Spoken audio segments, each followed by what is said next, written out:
Hello friends, my name is Devin बावरवा। आज हम तकरारिस्ट के बारे में देखने वाले हैं। तो सबसे पहले संतान कल्पना क्या है वो देखना जरूरी होता है। तो सबसे पहले देखते हैं कि संतान कल्पना किसे कहते हैं।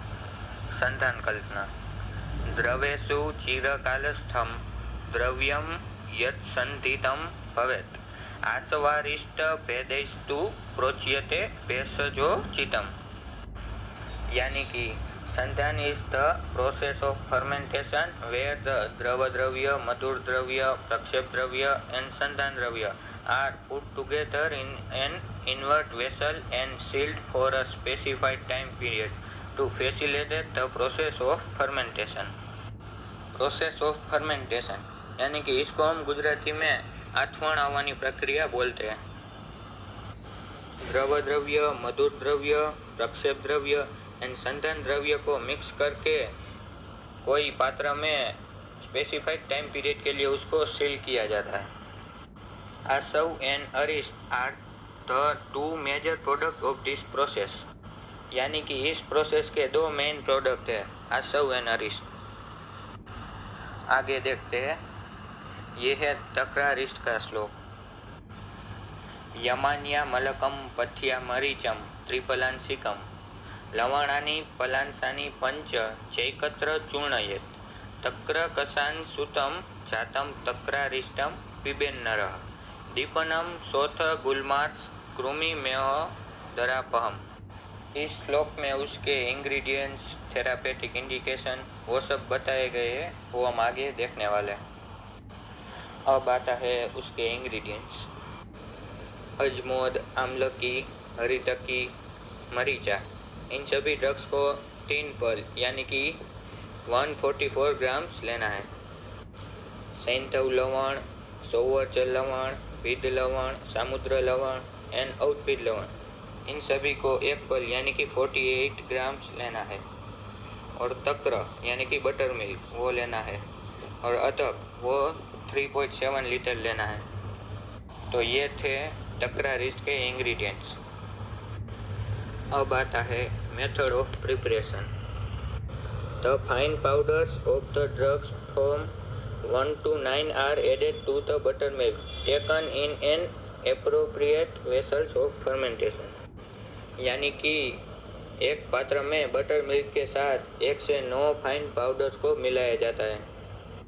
The mixture is gently stirred and the vessels is placed undistributed in a suitable place to maintain the required temperature and to protect the preparation from acute climatic fluctuation।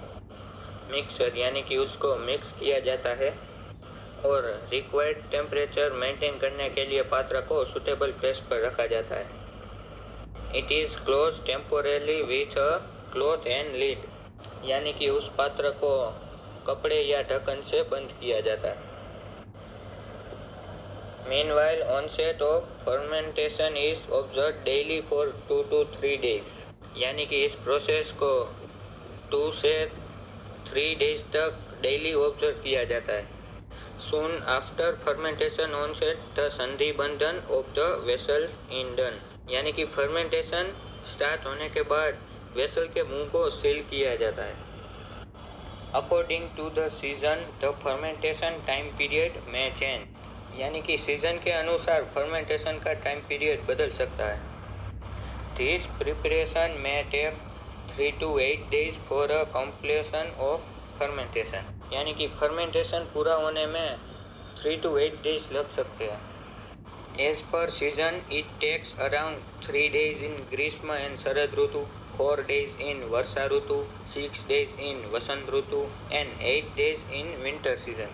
यानी कि सीजन के अनुसार ग्रीष्म और शरद ऋतु में 3 दिन लगते हैं, वर्षा ऋतु में 4 दिन लग सकते हैं, वसंत ऋतु में 6 दिन लग सकते हैं और सर्दियों के मौसम में 8 दिन भी लग सकते हैं। The symptoms of fermentation completion are looked for and after confirming them through all the classical guidelines, the preparation is spun out। यानी कि फर्मेंटेशन के सिम्टम्स को देखा जाता है और क्लासिकल गाइडलाइंस के अनुसार कंफर्म होने के बाद प्रिपरेशन समाप्त कर देनी है। It is stored in airtight bigger plastic cans and check for continued fermentation and the sediments in the liquid for a week or 2। इसे एयरटाइट बड़े प्लास्टिक के डिब्बे में स्टोर किया जाता है और फर्मेंटेशन को 1 या 2 वीक तक चेक किया जाता है। The preparation is later siphoned out again, packed in suitable airtight containers, neatly labelled and dispensed. यानी कि प्रिपरेशन पूर्ण होने के बाद उसको एयरटाइट कंटेनर में पैक किया जाता है और उसका लेबलिंग किया जाता है। The end product will be whitish in colour with आम्ल तीक्ष्ण रस एंड कैरेक्टरिस्टिक्स ऑडर। यानी कि अंतिम प्रोडक्ट व्हाइटिश कलर विथ आम्ल तीक्ष्ण रस होता है और उसकी स्पेसिफिक गंध होती है। तो आप फोटो में देख सकते हैं कि इस तरह तकरारिस को बोतल में पैक करके मार्केट में बेचा जाता है। अब आगे देखते हैं उसकी प्रॉपर्टीज।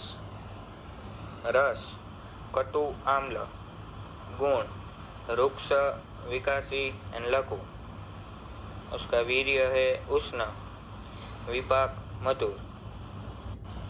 तो ये थी तकरारिस की प्रॉपर्टीज। अब आगे आता है उसका dose and adjuvant. 1/2 to 1 pearl of the medicine is administered along with equal quantity of water after food।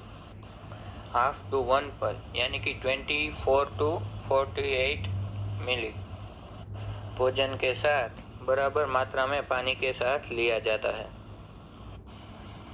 अब आगे देखते हैं उसके therapeutic indications. It is indicated in shotha, gulma, arsha, krimi, prameha and all kinds of udara roga. यानी कि शोथ, गुल्म, अर्श, कृमि, प्रमेह एंड सभी तरह के उदर रोगों में तकरारिस को दिया जाता है। इट इज यूज्ड इन अतिसार, it does not digest properly, stomach pain, weakness, swollen hands and feet disorders. यानी कि उसका उपयोग अतिसार में किया जाता है, डाइजेशन प्रॉपरली ना हो रहा हो, स्टमक पेन हो रहा हो, वीकनेस लग रही और हैंड एंड फीट के विकार में उसका उपयोग किया जाता है। तो इन सभी जगहों पर आप तकरारिस का उपयोग कर सकते हैं। तो ये थे उसके therapeutic indications. I hope you all understand. Thank you.